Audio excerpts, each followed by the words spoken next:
Pemirsa, petugas gabungan dari Damkar, BPBD, dan kepolisian melanjutkan evakuasi korban kebakaran Plaza Glodok, Jakarta. Sementara itu hingga Sabtu sore ini sebanyak 8 jenazah sudah dibawa ke RS Polri Kramat Jati.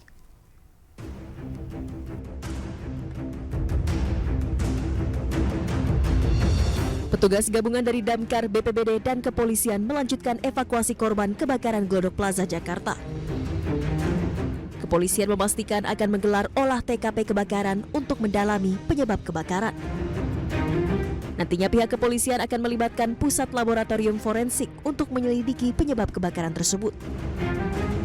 Dalam peristiwa ini, korban hilang dilaporkan mencapai 14 orang.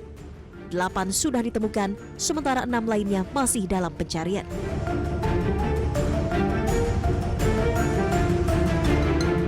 Sementara itu hingga kini total 8 kantong jenazah yang dibawa ke Rumah Sakit Polri Kramat Jati untuk diidentifikasi. Petugas masih melakukan proses identifikasi terhadap 8 jenazah korban. Proses identifikasi akan dilakukan hingga 2 pekan karena kondisi tubuh korban yang sudah tak utuh. Hingga kini petugas kepolisian masih menunggu keluarga korban untuk melapor ke pos antemortem di Rumah Sakit Polri Kramat Jati. Dari Jakarta, Tim Liputan iNews melaporkan. Jadi gini, kesulitan yang kita hadapi saat ini adalah pertama karena kondisi korban yang cukup parah ya, dalam arti ini terbakar serius sampai ya kita ketahui bahwa sulit untuk kita kenal secara visual. Kemudian yang berikutnya adalah karena ini open disaster di mana siapa yang menjadi korban, jumlahnya berapa, masih kita belum jelas. Karena tempat ini kan tempat umum ya.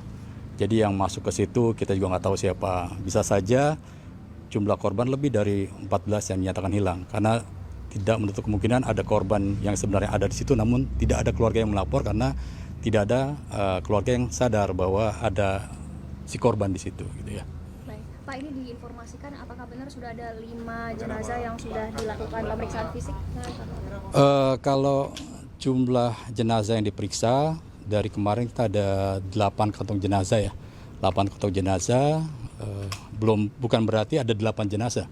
Bisa saja ada kantong yang isinya bukan jenazah, bisa juga mungkin satu kantong bisa lebih dari satu jenazah, satu individu misalnya. Karena kita perlu buktikan nanti dengan pemeriksaan DNA dari bagian-bagian tubuh yang jadi satu di kantong jenazah itu, apakah milik satu orang atau milik lebih dari satu orang. Nah itu nanti dibuktikan dengan hasil pemeriksaan DNA dari bagian-bagian tubuh yang kita periksa tadi.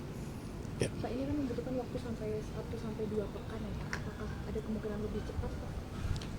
Kemungkinan lebih cepat bisa saja, ya. Tapi umumnya biasanya agak lebih lambat karena kondisi barang bukti yang kita bawa ke lab DNA juga kondisinya kan sulit ya. Diumumkannya secara berkala atau bersama? Jadi nanti sampai kita maksimal melakukan pemeriksaan, kemudian sampel DNA sudah keluar, baik antemortem dan postmortem, itu langsung kita adakan rekonsiliasi. Kita adakan pencocokan apakah dari data AM dan data PM yang kita dapatkan itu apakah ada yang cocok gitu ya. Nanti seperti biasa kita adakan sidang rekonsiliasi, ketika cocok maka kita umumkan ya.